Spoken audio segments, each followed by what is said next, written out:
Avez-vous déjà pensé que les plans de Dieu pouvaient être bien plus grands que les nôtres? Dans Ésaïe chapitre 55, verset 8, il nous est rappelé que ses pensées ne sont pas nos pensées, et que ses voies ne sont pas non plus nos voies. Cela nous met au défi de chercher à comprendre son dessein et sa sagesse dans nos vies. Aujourd'hui, explorons pourquoi le livre des Proverbes est si apprécié des chrétiens. Ces leçons sur l'éthique et la morale non seulement nous instruisent, mais nous inspirent à vivre en harmonie avec le cœur de Dieu. Après tout, en tant qu'enfants et amis, notre voyage va au-delà des simples règles. C'est une relation profonde et transformatrice. Les Proverbes nous enseignent que la crainte du Seigneur est le début de la vraie sagesse et de la vraie connaissance. Et c'est grâce à la Bible que nous pouvons vraiment connaître le cœur de notre Père céleste. En abandonnant les pensées négatives et en nous mettant à l'écoute des pensées de Dieu révélées dans sa parole, nous expérimentons une véritable transformation. Dieu désire nous accorder la grâce et la victoire qui appartiennent aux citoyens de son royaume, ici et maintenant. Restez avec nous jusqu'à la fin de cette vidéo, car à la fin, nous partagerons une prière puissante pour bénir votre vie et vous guider encore plus près du cœur de Dieu. Car mes pensées ne sont pas vos pensées, et vos voix ne sont pas non plus mes voix, déclare le Seigneur dans Isaïe, chapitre 55, verset 8. Les recherches révèlent que le livre de la Bible qui plaît le plus aux chrétiens est celui des Proverbes. Cela est dû à l'éthique et à la morale qu'il contient, qui fournissent des enseignements vitaux pour la vie que nous menons aujourd'hui. En tant qu'enfants et amis de Dieu, notre existence est bien plus que de simples règles d'éthique et de morale. De plus, les Proverbes déclarent clairement que la crainte du Seigneur est le début de la connaissance et de la sagesse. La Bible est le seul moyen qui nous permet de connaître le cœur de Dieu. Une fois les mauvaises pensées éliminées, il est temps de procéder à la transplantation mentale des pensées de Dieu, révélées à travers sa parole. Par elle, Dieu veut nous accorder la grâce du royaume des cieux, pendant que nous vivons dans ce monde. Il veut nous donner la grâce et la victoire dont peuvent jouir ceux qui appartiennent à son royaume. Par conséquent, Jésus n'a pas dit de se repentir et de venir au royaume, mais plutôt de se repentir, car le royaume des cieux est proche de Matthieu chapitre 4 verset 17. Il ne s'agit pas de Jésus venant nous emmener au ciel, mais d'amener le ciel dans nos cœurs et nos familles. Alors, comment pouvons-nous réaliser un miracle si nous ressentons des limites et sommes confrontés à des situations impossibles? Enfant, j'ai vu mon père utiliser un tube de paille pour greffer un brin de kaki domestique sur un kaki sauvage en le recouvrant de terre. Il y a eu des moments d'insécurité dus au manque de compatibilité entre la racine et la branche greffée. Mais une fois la période d'adaptation terminée, le kaki sauvage a donné des fruits domestiques. Ce principe de la nature nous enseigne quelque chose de spirituel. Tout comme le kaki sauvage peut produire des fruits domestiques, nous pouvons nous aussi penser les pensées de Dieu et dire ce qu'il dit. Quelle est la façon de procéder? C'est peut-être la question que se posent beaucoup. Les pensées et les projets de l'homme produisent des conséquences humaines. Mais si nous prenons la pensée de l'homme et greffons en nous la pensée de Dieu, nous pouvons d'abord traverser des turbulences. Mais une fois l'obstacle surmonté, il sera possible de penser, d'agir et de croire en fils et filles de Dieu, et ainsi d'expérimenter le miracle. Cependant, les gens refusent de rejeter leurs propres pensées pour accepter la parole de vie et la promesse, parce que leur cœur souffre et va à l'encontre de leur propre expérience. Mais si nous ouvrons notre cœur pour que la parole de Dieu puisse émerger en nous, les projets et les pensées humaines disparaîtront et se transformeront. En 1973, lorsque j'ai organisé la conférence de Pentecôte de 10 heures, de nombreux pasteurs et nouveaux convertis venus de l'étranger m'ont approché et m'ont demandé « Pasteur Shaw, vous devez être un génie. Comment avez-vous fait pour construire une église aussi grande? Pourquoi votre église a-t-elle tellement grandi ?» J'ai répondu « Je ne suis tout simplement pas un génie, car un génie ne ferait jamais ce que j'ai fait. Alors comment ai-je fait? Cela ne serait pas possible avec la pensée humaine, mais si la pensée de Dieu prend racine, des miracles surprenants se produisent. Dieu a clairement dit que tout est possible à celui qui croit. Marc chapitre 9, verset 23. Peu de temps après notre déménagement à Yoido, beaucoup m'ont demandé « Pasteur, combien de membres de votre église ont arrêté d'y assister ?» Mais confiant d'avoir obéi à Dieu, j'ai répondu « Les gens s'approchent de moi, l'église grandit, Et ainsi les choses te sont passées selon la volonté de Dieu. Le nombre de membres augmentait de plus en plus. Selon la pensée humaine, ce nombre aurait dû diminuer. Mais l'Église a grandi parce que j'ai rejeté la pensée humaine et que j'ai greffé la pensée divine sur moi-même. Dieu a clairement dit « Ouvre ta bouche et je la remplirai » Psaume chapitre 81 verset 10. En plus de cette promesse, la Bible contient 32 500 promesses divines, de la Genèse à l'Apocalypse. La Bible est la pensée et la parole de Dieu. Il ne nous a pas donné sa parole pour que nous soyons de simples spectateurs, ni pour que nous vivions comme des kakis sauvages au milieu de l'échec, de la désillusion, du péché, de l'injustice, de la mesquinerie, de la maladie et de la malédiction. Il nous a donné sa parole afin que nous puissions porter du fruit dans la vie par une victoire illimitée, la gloire divine et la victoire. Il est donc essentiel que nous transplantions la pensée de Dieu dans notre façon de penser. Le greffage n'implique pas de changer l'essence de l'arbre. Tout comme nous retirons une branche d'un arbre et la greffons sur un autre, nous devons transplanter la pensée de Dieu en nous et vivre en sa présence. La Bible dit qu'Abraham a eu son fils Isaac quand il avait 100 ans. Le corps de Sarah vieillissait et il était donc pratiquement impossible d'avoir un enfant. Cependant, Dieu a semé ses pensées dans le cœur d'Abraham. L'acceptation ou non de la greffe de la pensée de Dieu dépend de chaque personne. Lorsque l'ange de Dieu est apparu à Abraham et lui a dit que tu auras un fils, il a ri jusqu'à tomber à terre, et Sarah a ri aussi. Malgré cela, Dieu a dit « Tu auras un fils ». Qu'ils acceptent ou non les pensées de Dieu dépendaient d'Abraham et de Sarah. Abraham a greffé Dieu dans sa propre pensée et leurs noms ont ensuite été modifiés. Abraham devint Abraham, père de nombreux enfants, et Saraï fut appelée Sarah, princesse. En greffant la pensée de Dieu, ils sont devenus étrangers aux incroyants. Comment un homme de 100 ans peut-il penser à avoir un enfant? Ils sont fous, c'est complètement illogique. Mais néanmoins, c'est comme ça que ça marche. Il est vrai que, selon la pensée humaine, il existe des limites. Mais quand une personne a la pensée de Dieu greffée en elle, elle peut agir, parler et penser comme Dieu. Dieu a donné à Sarah un fils à l'âge de 90 ans. Il s'agit d'Isaac, considéré comme le père d'Israël selon la Bible. Moïse était le fils de la fille du Pharaon, c'est-à-dire le chef de l'armée d'Égypte et le futur successeur au trône. Cependant, en grandissant physiquement et intellectuellement, il se rendit compte qu'il était israélite. Un jour, en voyant un Égyptien frapper et maltraiter l'un des siens, il voulut rendre justice de ses propres mains. Il tua l'Égyptien et l'enterra dans le sable. Il voulait sauver le peuple d'Israël par une révolution. Le lendemain, en voyant 2 Israélites se battre, il demanda « Pourquoi frappes-tu ton compagnon ?» L'agresseur répondit « Qui t'a établi chef et juge sur nous? Veux-tu me tuer comme tu as tué l'Égyptien ?» Quand la nouvelle parvint au palais, le Pharaon ordonna l'arrestation de Moïse. Immédiatement, il s'enfuit d'Égypte et se rendit dans le désert de Madian, devenant ainsi le gendre de Jéthro, le prêtre. Le temps passa et Moïse vieillit. La Bible dit qu'il mourut à l'âge de 120 ans, et que ses yeux n'étaient pas affaiblis ni sa force Deutéronome, chapitre 34, verset 7. Un jour, alors qu'il menait paître les brebis sur le mont Horeb, Moïse entendit une voix venant d'un buisson ardent mais qui ne se consumait pas. La voix disait « Moïse, ôte tes sandales ». Le Seigneur continua « Je t'envoie en Égypte pour libérer le peuple d'Israël ». Moïse considéra ce qu'il entendait de Dieu et réagit « Ô Dieu, je te prie d'envoyer quelqu'un d'autre. J'ai du mal à parler et je suis trop vieux pour cela. Envoyez un autre à ma place. » Moïse ne pouvait pas insérer sa pensée dans la pensée de Dieu. Irrité, Dieu lui répondit « Moïse, ne t'ai-je pas dit que j'irais avec toi ?»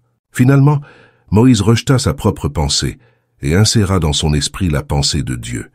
Ainsi, de nombreux miracles se produisirent alors qu'il parlait et agissait en fonction du pouvoir de Dieu. Lorsque Moïse incorpora la pensée de Dieu, il put libérer le peuple d'Israël de l'esclavage, traverser la mer Rouge et conduire plus de 3 millions d'Israélites vers la terre promise, construisant la nation d'Israël et rédigeant le livre de la loi. Un autre qui a greffé des pensées de Dieu était André. Dans le Nouveau Testament, de nombreux récits montrent comment vivre en donnant la préférence aux pensées de l'homme ou à celles de Dieu. Un exemple en est les décisions de Philippe et André. La Bible dit qu'environ 5000 hommes se sont rassemblés pour entendre Jésus prêcher la parole. Si l'on compte les femmes et les enfants, ce nombre atteindrait des dizaines de milliers de personnes souffrant de la faim. À cette occasion, Jésus appela ses disciples et leur dit « Donnez-leur à manger ». Il n'a pas dit que les disciples auraient la capacité de le faire, et encore moins de mentir ou d'exagérer. Philippe commença à faire les calculs. Lorsqu'il a obtenu le résultat, il a conclu qu'il n'y avait aucun moyen de nourrir un si grand nombre de personnes. Puis il s'approcha de Jésus et lui dit « Jésus, nous sommes dans le désert, et il y a beaucoup de monde. Même si nous donnons à chacun une petite quantité de pain, nous aurons besoin de beaucoup de pain pour nourrir tout le monde. » Cette attitude de Philippe montre qu'il ne s'était pas approprié la parole de Jésus, puisqu'il avait dit quelque chose à manger. Il refusait d'implanter la pensée de Dieu dans sa propre connaissance et expérience. Face à la même circonstance, André a su greffer la pensée de Dieu et a probablement dit « Si Jésus nous dit que nous devons donner de la nourriture, c'est parce que nous pouvons le faire. Jésus ne nous dirait jamais de donner de la nourriture si nous n'avions rien à donner. » Immédiatement, il rassembla toute la nourriture disponible, 5 miches de pain et 2 poissons. Après avoir remercié Dieu, Jésus partagea la nourriture entre les gens, et tout le monde mangea et fut rassasié. Les disciples rassemblèrent également 12 paniers remplis de morceaux qui restaient. La pensée de Dieu est de nous sauver du péché, de nous guérir de toute maladie et de transformer le désespoir en espoir, la mort en vie, l'échec et la déception en victoire. Pour cela, nous devons d'abord greffer dans notre vie la parole de Dieu. Il n'est pas facile de choisir la pensée de Dieu pour y croire. Abraham a également échoué à ce sujet. Bien qu'il croyait au plan de Dieu basé sur sa parole qu'il aurait un fils, quand sa femme lui a proposé d'avoir cet enfant à travers sa servante Agar, il a cédé à la pensée humaine et a échoué devant Dieu. C'est ainsi qu'est né Ismaël. Comme nous le savons, il est extrêmement difficile de distinguer entre notre propre pensée et la pensée divine. Il est difficile d'obéir à Dieu. Nous savons qu'il y a des moments où nous ne lui obéissons pas parce que nous pensons que la pensée de Dieu est notre pensée, où nous nous réconfortons en imaginant que c'est la pensée de Dieu. Abraham a échoué à un moment donné, mais a décidé d'accepter à nouveau la pensée de Dieu dans sa vie. Il a décidé de croire en la pensée de Dieu, basée sur le moment où il l'a retiré de sa tente et lui a fait compter les étoiles du ciel. Il en a été de même pour Sarah.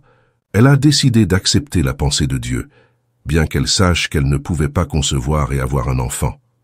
Tout comme les personnages de l'Antiquité, nous refusons d'accepter ce que Dieu pense en raison de la connaissance, de la logique et de l'expérience personnelle. C'est pourquoi le processus d'incorporation de la pensée de Dieu dans notre vie est si coûteux. Si quelqu'un laisse la promesse de Dieu s'enraciner et surmonte les turbulences de l'épreuve, s'attachant à Dieu, les miracles se manifesteront de manière ininterrompue. Par conséquent, nous ne devons pas considérer la Bible comme un simple rappel. Nous ne devrions pas être spectateurs de la parole.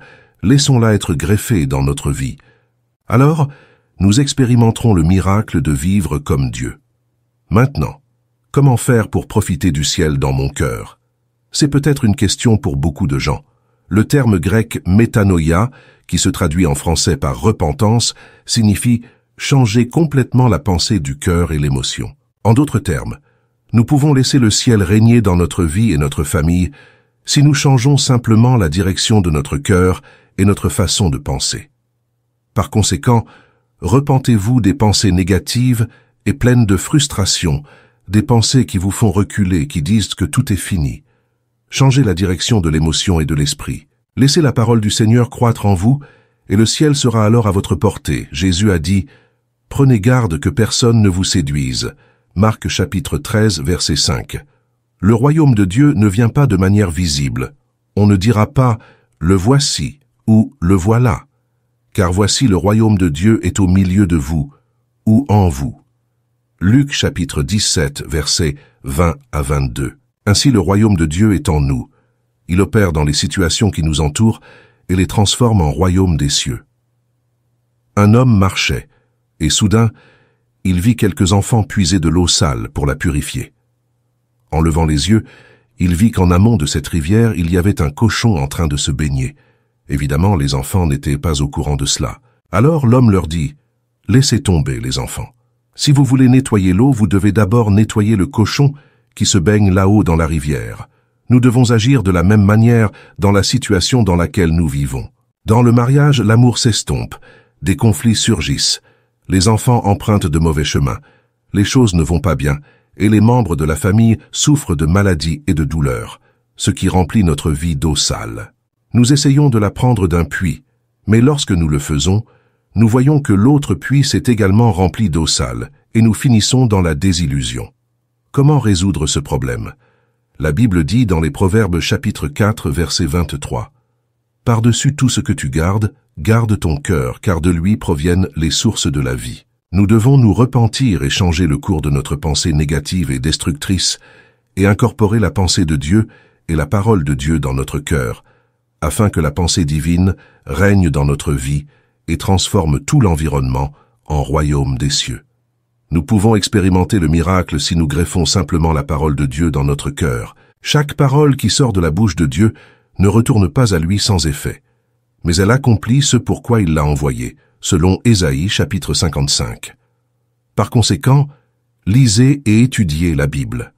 Bien que l'intellect doute de cette vérité, accrochez-vous à la parole de Dieu qui dit « Tout est possible à celui qui croit », selon Marc chapitre 9, verset 23. Si vous avez besoin d'une guérison divine, confessez. C'est par ces meurtrissures que nous sommes guéris, d'après Ésaïe chapitre 53, verset 5.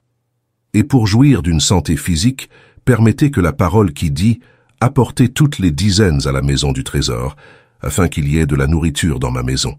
Mettez-moi donc à l'épreuve, dit l'Éternel des armées, et vous verrez si je n'ouvre pas pour vous les écluses des cieux, si je ne déverse pas sur vous la bénédiction en abondance. » Suivez Malachias chapitre 3, verset 10.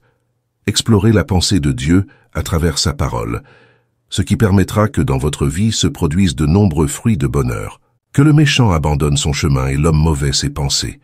Qu'il revienne à l'Éternel, car il lui fera miséricorde. Qu'il revienne à notre Dieu, car il pardonne abondamment, selon Ésaïe chapitre 55, verset 7. Quand une personne subit un dommage cérébral, une partie ou la totalité de son esprit est paralysée et désactivée. La médecine a énormément progressé en enlevant des nodules cérébraux et en préservant non seulement la vie, mais aussi en prévenant des paralysies partielles ou totales. Il n'est pas dans mon intention de parler de paralysie causée par des maladies cérébrales, mais des maladies mentales invisibles telles que les mauvaises pensées et la philosophie de vie négative qui nous handicapent par les échecs et les frustrations, nous empêchant de profiter de la vie heureuse que Dieu nous offre. Quand les disciples de Jésus montèrent au temple pour la prière de la 3e heure, ils trouvèrent là un homme estropié de naissance. Pierre le regarda dans les yeux et lui dit « Je n'ai ni argent ni or, mais ce que j'ai, je te le donne. Au nom de Jésus-Christ le Nazaréen, lève-toi et marche. » Actes chapitre 3, verset 6. Immédiatement, Pierre prit l'homme par la main, le leva et à l'instant même ses pieds et chevilles se renforcèrent. L'homme sauta, se tint debout et se mit à marcher. Ensuite, il entra avec eux dans le parvis du temple, marchant, sautillant et louant Dieu. On pourrait dire que c'est le cœur qui détermine le destin de l'homme. C'est pourquoi le sage dit dans Proverbes chapitre 4, verset 23, « Par-dessus tout, veille sur ton cœur, car de lui proviennent les sources de la vie. » Et Jésus a dit dans Matthieu chapitre 8, verset 13, « Va, qu'il te soit fait selon ta foi. » Cela signifie que l'esprit est la source du mode de vie et la vie est le résultat de nos pensées. Nous devons extirper le nodule dans notre cerveau qui nous mène à la destruction ou à la paralysie totale ou partielle pour expérimenter le pouvoir de Dieu. Maintenant, je vais présenter 6 éléments qui empêchent le pouvoir divin d'agir en nous et qui doivent être éliminés. Le premier élément est l'anxiété. On pourrait dire que quelqu'un qui vit anxieux perd le bonheur dans la vie. Quand une personne anxieuse rentre chez elle, les membres de la famille s'inquiètent en raison de ses plaintes et de ses murmures. De la même manière, la personne anxieuse est incapable de diffuser la paix dans la société. Selon l'étude du médecin Dr. Soal Clément Albert, spécialiste en gastro-entérite du célèbre hôpital Mayo, la cause de tout type de maladie est l'anxiété. Cela signifie que l'anxiété détruit la santé physique et détruit également le bonheur du cœur. L'anxiété a 2 origines. Tout d'abord, les circonstances produisent de l'anxiété lorsque quelqu'un se sent incapable de faire face à une situation. Par exemple, quand il ne peut pas résoudre un problème financier ou vit une situation qui semble être au-delà des efforts humains. Un jour, Jésus est monté dans un bateau et a dit à ses disciples de traverser de l'autre côté. Au début, le lac était si calme que le bateau glissait comme sur des roulettes. Mais au milieu du lac, une forte tempête venant de la montagne d'Hébron a commencé à fouetter le bateau. Il était sur le point d'être submergé et les disciples tentaient en vain de vider l'eau. Alors, ils se sont souvenus de Jésus et ont crié « Maître, tu ne te soucies pas de ce que nous périssons ?» Jésus s'est levé, a repris le vent et la mer, et aussitôt il y eut un grand calme. Puis, regardant ses disciples, il dit « Pourquoi avez-vous peur, hommes de peu de foi ?» Jésus n'a pas dit de ne pas avoir de foi, car chaque personne a la foi selon la mesure que Dieu lui a donnée. Cependant, les fondements de la foi des disciples étaient des émotions et des sentiments, pas la parole de Dieu de la 4e dimension. C'est pourquoi Jésus leur a demandé « Où est votre foi ?» La parole de Dieu demeure pour toujours et ne change pas. S'accrocher fermement à la parole de Dieu, c'est accepter la pensée de Dieu malgré les circonstances. Nous pouvons avoir la paix en plaçant notre foi dans la parole de Dieu. Deuxièmement, le péché engendre de l'anxiété. Lorsqu'une personne pêche, elle devient anxieuse car elle perd confiance en Dieu. Le péché sépare l'homme de Dieu. Lorsqu'Adam et Ève ont péché, ils ne pouvaient plus se tenir devant Dieu. Genèse chapitre 3 verset 10 dit « J'ai entendu tes pas dans le jardin. J'ai eu peur parce que je suis nu. C'est pourquoi je me suis caché. » La peur était causée par le péché. En mangeant du fruit interdit, Adam et Ève ont réalisé qu'ils étaient nus et ne pouvaient plus se présenter devant Dieu. De la même manière, le péché prive l'homme de paix. Isaïe chapitre 48 verset 22 dit « Il n'y a point de paix pour les méchants. » Ainsi, la conscience du péché est une anxiété. Si une personne ressent de l'anxiété en se couchant et en se levant, sa vie sera une ruine. Cependant, si quelqu'un s'approche du Seigneur et avoue tous ses péchés, ceux-ci seront pardonnés et deviendront blancs comme neige, même s'ils étaient rouges comme l'écarlate. Il ne s'agit donc pas de changer les situations pour jouir de la paix. Jésus a dit « Dans le monde, vous aurez des tribulations, mais prenez courage. Moi, j'ai vaincu le monde. » Jean chapitre 16, verset 33. L'apôtre Jean a également déclaré « Celui qui est en vous est plus grand que celui qui est dans le monde. » 1 Jean chapitre 4, verset 4.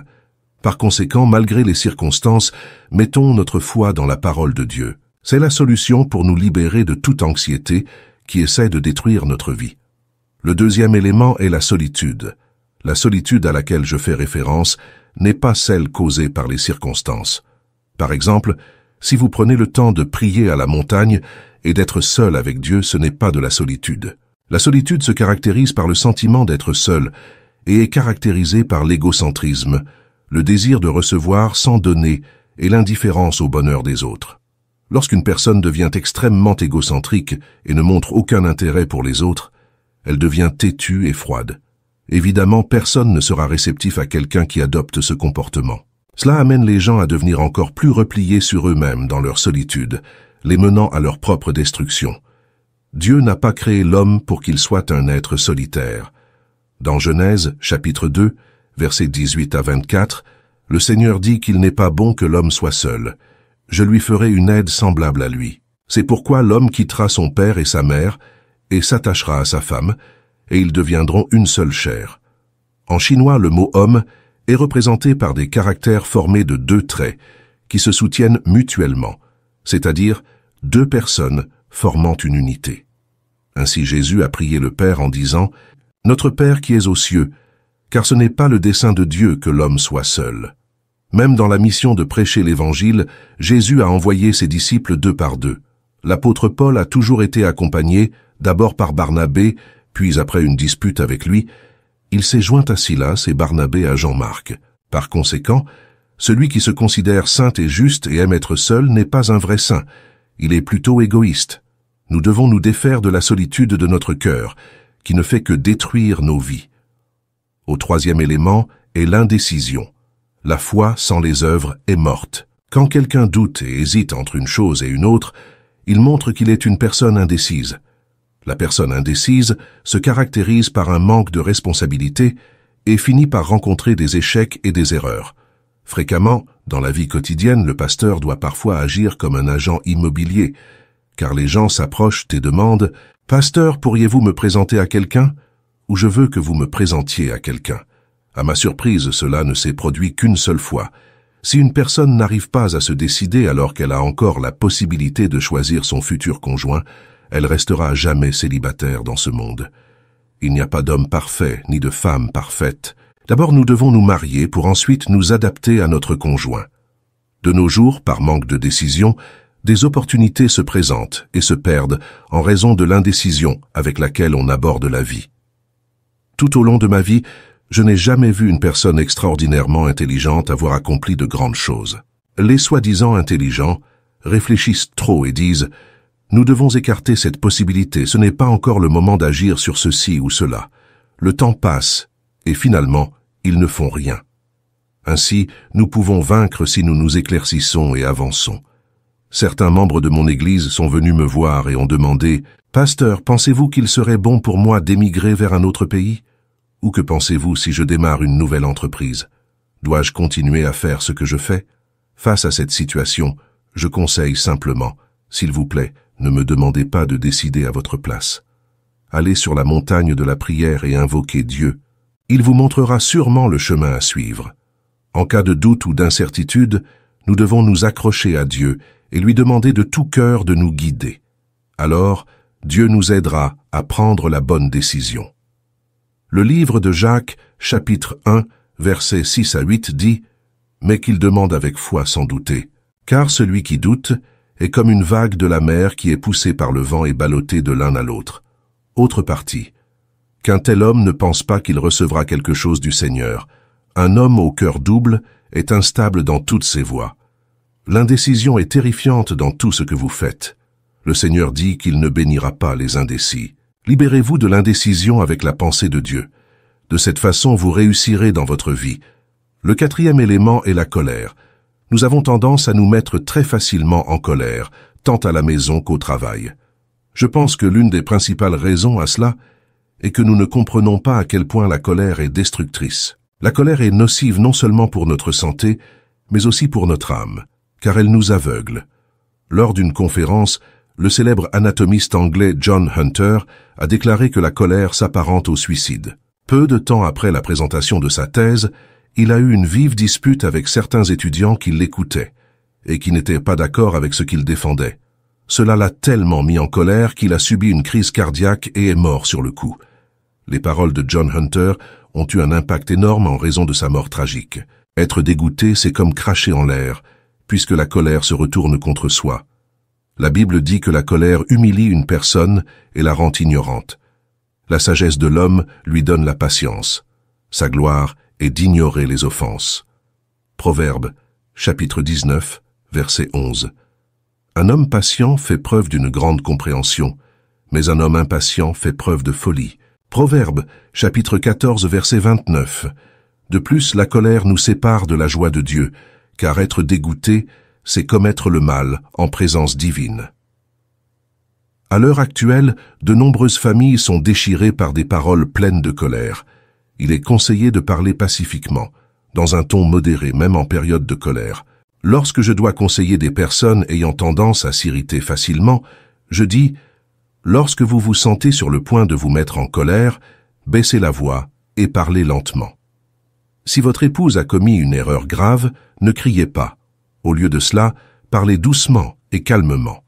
Quiconque a déjà ressenti de la colère et s'en est ensuite repenti sait que la colère détruit tout. La colère n'apporte aucun avantage à votre vie. Nous devons apprendre à la contrôler et à la dissiper pour éviter la destruction. Le cinquième élément est la frustration.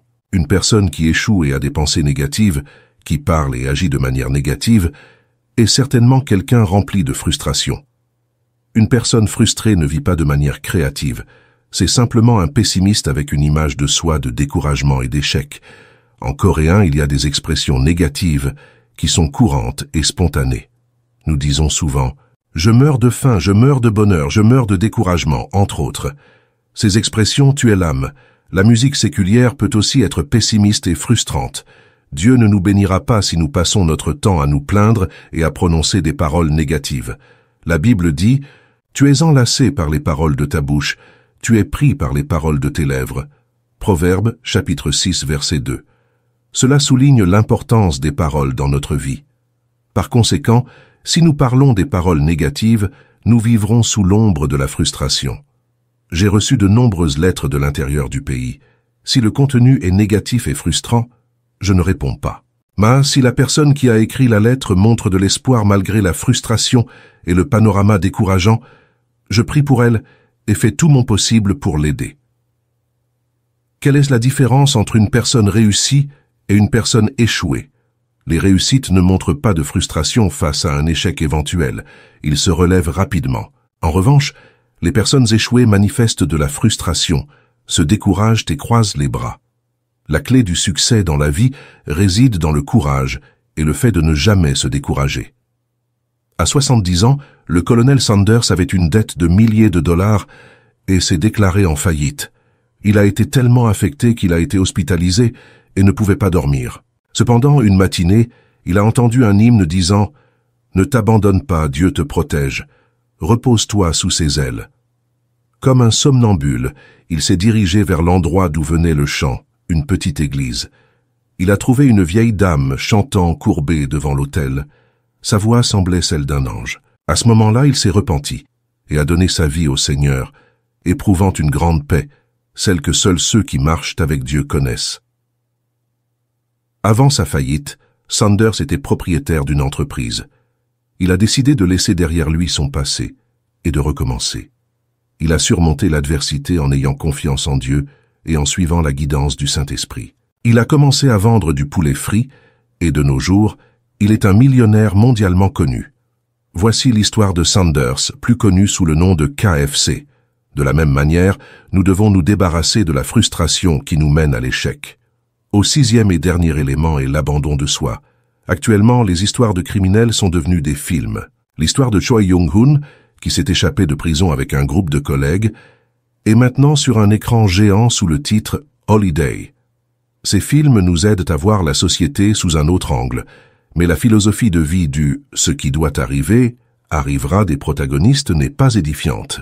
Il y a quelques années, Choi a tué 26 personnes en l'espace de 10 mois, causant une grande horreur dans la société.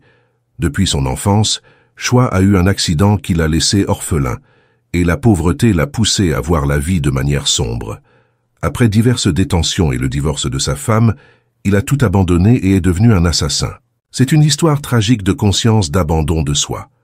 Je connais une famille où le mari est médecin diplômé de l'université de Tokyo et est maintenant professeur à une université de Californie.